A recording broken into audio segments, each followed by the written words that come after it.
บายดีเพื่อนๆจ้ามันแกงหน่อไม้จ้าทุกคนแกงหน่อไม้ยำแรงจ้า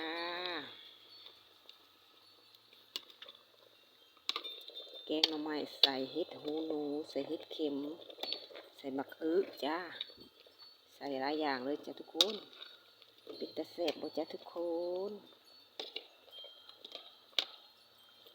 หน้าตาน่ารับประทานไหมคะ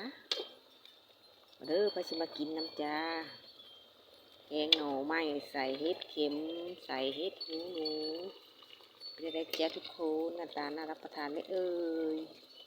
เด้อมาเด้อพาชิกินน้ำเด้อจ้ากินยำแมลงจ้าทุกคน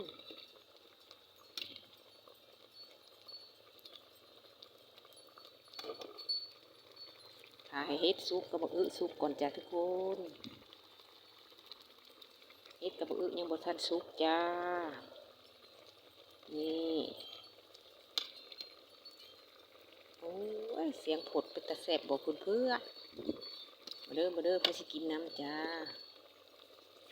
อาหารรักบ้านเฮาก็คือแกงหน่อไม้นี่แหละจ้าเพื่อนแกงหน่อไม้ใส่เห็ดนะจ้าใส่บักน้ำจ้าหน้าตาน่ารับประทานมากค่ะทุกคนให้เห็ดซุปกับบักซุปก่อนจ้าแล้วกระโปรงได้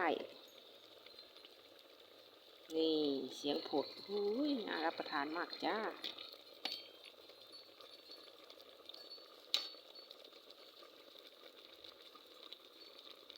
ขอบคุณทุกการรับชมนะคะ